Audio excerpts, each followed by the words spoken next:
Keep it open or close it out. Listen, there's no way around it. It's been a tough go for Patrick Mahomes. It's been a tough go for him this year from a fantasy perspective. Obviously, the Chiefs are still a powerhouse in the NFL. We got to hear from Mahomes already on cleaning up this offense. I mean, we scored 17 and we scored the 20s these last few weeks, and I feel like it's just a play here and there. It's the interception I throw to Travis, I put on his body, that gets a drive going. It's we have a fumble in the red zone on the first drive where we got some momentum going, and in this league, if you're scoring upper 20s to lower 30s, that's good football, that's good offense, and so we're close. I mean, Coach Reed's saying we keep preaching it. I know some Chiefs fans are probably annoyed by it, but that's all you can do in this league is keep pushing and pushing to get better, and I think it's going to pay off in the end. Under 17 points in every game this season for Patrick Mahomes so far, Matthew. By the way, 9 straight, dating back to last year, 9 straight games of under 17 fantasy points as well. By the way, he's 17th in pass attempts per game. He's been under 30 attempts in 3 out of 4 games. There's a couple of issues here. Number one is their defense is really good. So they're not getting into shootouts because they don't need to. You know, they're in these competitive games and they want to be balanced on offense despite the fact that they lost Pacheco. Some of that was because they had Pacheco, and now still they're balanced on offense. But this is the most insane thing I'm ever going to say. But like, my question to you, to anyone that has Patrick Mahomes on their roster, and I have him in a bunch of leagues, but is there still upside to Patrick Mahomes? And I know that sounds insane because he's you can make a strong argument he's the greatest quarterback to ever play. He's certainly the best in the game today, right? And he's got 3 titles and he's, what is he, 26? You need one win, you're taking Patrick Mahomes every time. 1,000%, right? And if you threw all the players back into the pool in the actual NFL and you said, okay, there's a draft, Mahomes goes number 1 overall in the actual NFL draft. All of that said, over his last 15 games, Patrick Mahomes has 1 top 10 finish. He was QB 8 in week 12 of last year. 1 top 10 finish in his last 15 games. Here's some quarterbacks in the NFL that have more top 10 finishes over the last 15 games dating back to last year. Joe Flacco has 4 of them. Jake Browning has 5 of them. Whew. Tyrod Taylor has 2 of them. Daniel Jones has 3 of them. Patrick Mahomes over the last 15 games has the same number of top 10 weekly finishes as Tommy DeVito. Oh, boy. They each have 1. Him and Tommy Cutlets are tied with 1 top 10 weekly finish over the last 15 games. And I specifically, you see it, you just see it there. He's QB 17 on the season. He's averaging 14.4 fantasy points per game. He's going to make the hate list this week, guys, and everyone's going to be like, what? But you look at this matchup against the Saints, who have allowed only 1 passing touchdown in 4 games this year. They've allowed the 4th fewest fantasy points to opposing quarterbacks. I don't know who he's throwing to. Yes, he's got Travis Kelce, but if you're the Saints, you're like, we'll take our chances with, Mecole Hardman and Justin Watson and, Xavier Worthy. They'll take a couple of shots to Xavier Worthy, but this is an offense. If I'm Andy Reid, I'm just like, we've got to play good defense and try to control the clock. Right. And by the way, and that's what teams are doing too, is like, we're not giving up the overneath stuff. We're going to play too deep, and we're going to, and so it's a function of both the offense, the surrounding players around Mahomes, and the fact of game script because their defense is so good. But I don't think Patrick Mahomes, and this is crazy to say, but the numbers are the numbers. I don't think Patrick Mahomes is an automatic every week starter. And honestly, he hasn't been for some time. It's just because he's Patrick Mahomes in capital letters, we've just sort of been like, well, it's the Chiefs and Reed and Mahomes, and fantasy-wise, he has not been great. And closing it out this week. I am 100%, sorry, I forgot the premise of the bet. Yeah, I'm closing it out this week. Yeah, I got my soapbox here. You got to hit us with the facts first, Yeah, sorry. Matthew. I'm closing it out on Patrick Mahomes this week. Yes, I am, and I don't think he is a automatic no-brainer start, obviously, going forward. I think it's matchup dependent. Yeah, when you look at guys just around the league and more consistent offenses like a Brock Purdy, like a Baker Mayfield, a Geno Smith, all of those offenses right now are humming, but those aren't guys coming into the season that you would start over. Sam Darnold, that's one way for left field because he wasn't even supposed to be the starter.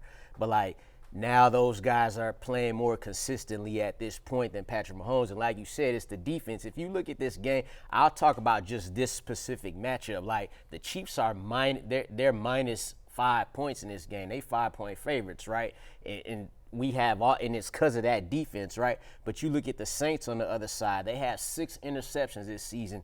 That's second in the league. And just from a matchup standpoint, these Saints corners match up well against what the Chiefs are going to have to put out there at wide receiver. The Saints may have the best cornerback trio amongst one of the best cornerback trios in the league. So when you're telling me you get Marshawn Lattimore and Paulson and Debo going against, Justin Watson, McCole Hardman, I would take the bet on the Saints there. So I'm going to close it out as well. I got him ranked quarterback 16 because he's quarterback 17 in fantasy points per game. Yeah. I'm at QB 15 this week, but you and I are both on the same page there. Like even in a week in which there are 4 teams on a bye, Mahomes is merely a mid-tier QB2, and it doesn't feel like that's going to get better anytime soon unless we get more news on Rashee Rice and that he's coming back and that the injury isn't as serious here. I'm going to also deviate real quickly on Rashee Rice, just as long as we're talking Chiefs and talking Mahomes. I got a lot of questions about Rashee Rice yesterday, just text, DMs, tweets, everything like that. And there are 2 schools of thought here. So, he had the MRI on Monday, and we have not heard, it was a torn ACL, he's out for the year. So that's great. The fact that at least the initial tests, they didn't immediately rule him out. So, hopefully what we're all hoping for is that the injury was not as serious and that we might see Rashee Rice again sometime this season. Like, we're still waiting for more news.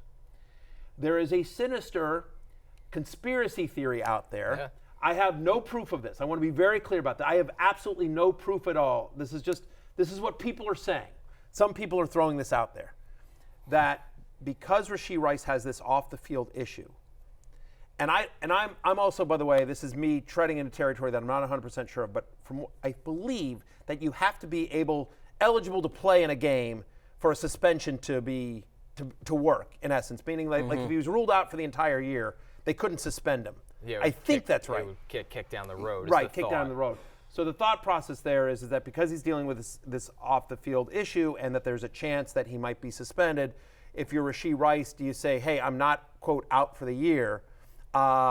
You settle that out. You figure that out off the field. You settle that case off the field. You take whatever suspension the NFL will hand down. You handle it this year while you, in theory, quote unquote, can't play, but you're eligible, whatever. You're not on any IR. And then next year, you're 100%. Again, I have absolutely no proof. Zero proof at all. That is, I'm not even making that accusation. I'm just saying that is, if you're into conspiracy theories, that is out there. Yeah. So a lot of people make accusations about, the Chiefs and how just certain things go in games, you know what I'm saying? Right. Bottom line is it's too early to drop Rashee Rice, if that's what you're wondering. Yeah. It's way not drop him. Don't drop him. Wait till we see how it is. And again,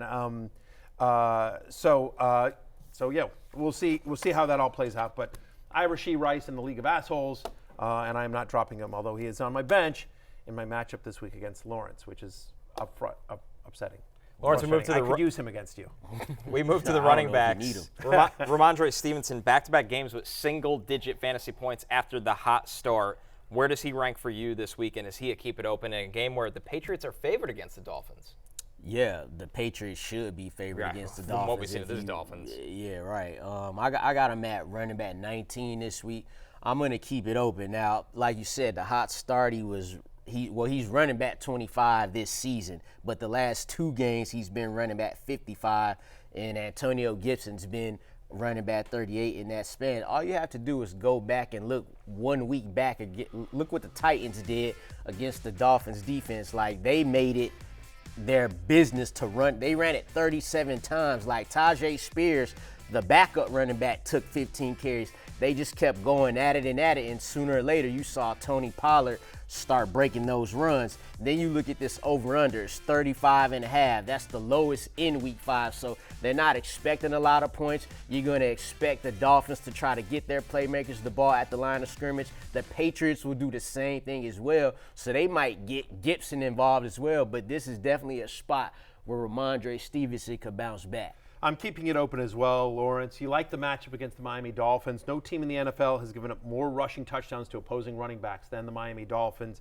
And so, Rhamondre Stevenson, who in the 2 games that weren't blowouts for the Patriots, weeks 1 and 2, he got at least 20 touches in both those games. And so in this game, where the Patriots, believe it or not, are actually favored at the moment. They're 1-point favorites against the Dolphins. We certainly don't expect the Dolphins to come in there and blow out the Patriots, the game's in Miami. But we don't expect the Dolphins to come into this game and blow out the Patriots. So in a close game, we expect a heavy workload for Rhamondre Stevenson. He's a top 20 play from this week.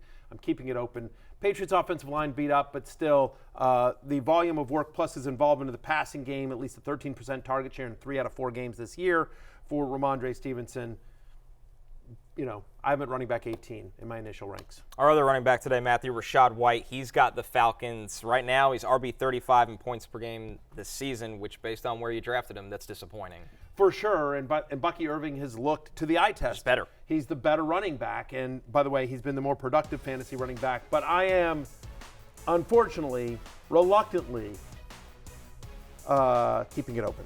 And it's because, honestly, look, I'm at running back 26, so I'm not expecting great things. But we've got 4 teams on a bye this week. And so given just how the lack of depth at the running back position to begin with, and now you got 4 teams out, and that includes no Dave Montgomery this week, no Jahmyr Gibbs, no Saquon Barkley. We've got some big names that aren't playing this week.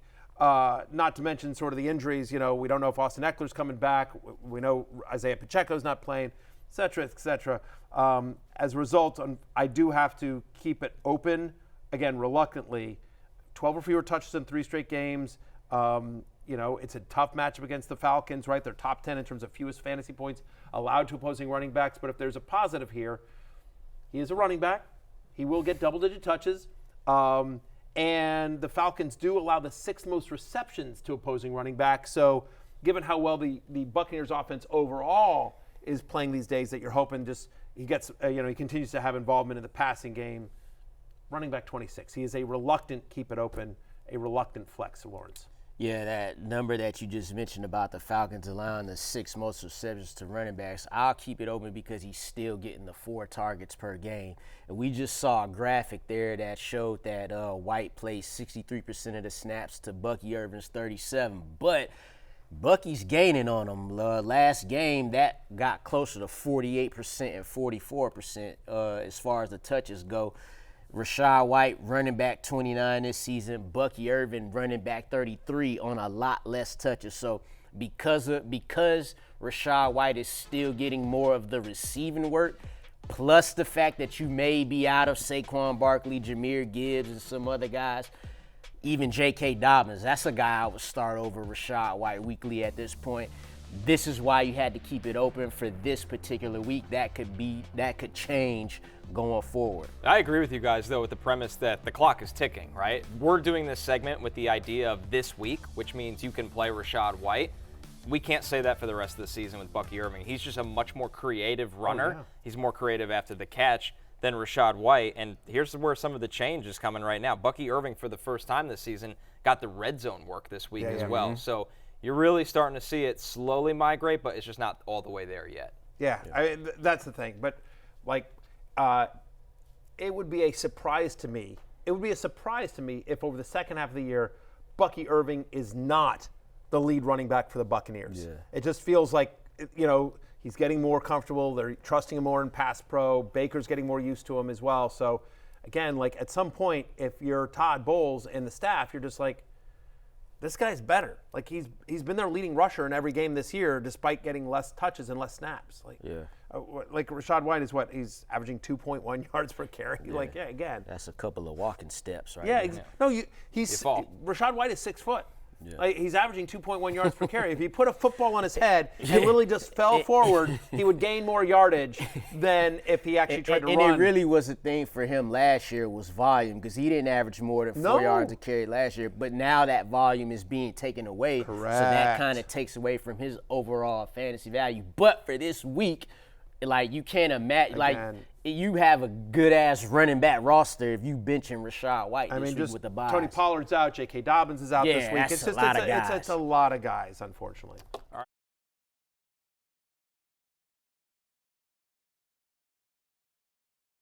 Hey, it's Matthew Berry from NBCSports.com and RotorWorld.com, and I want to thank you so much for watching whatever it is you just watched, or if nothing else, being too lazy to click out of the autoplay after this video started, after whatever it is you actually wanted to watch finished. But now that you're here, I'd like to take a moment here to ask you respectfully now, okay? I'm asking you respectfully to subscribe to the NFL on NBC YouTube channel. You'll get the latest Roto-World fantasy news headlines, all sorts of great shows, including my own Fantasy Football Happy Hour. So go subscribe now. Again, I'm asking respectfully.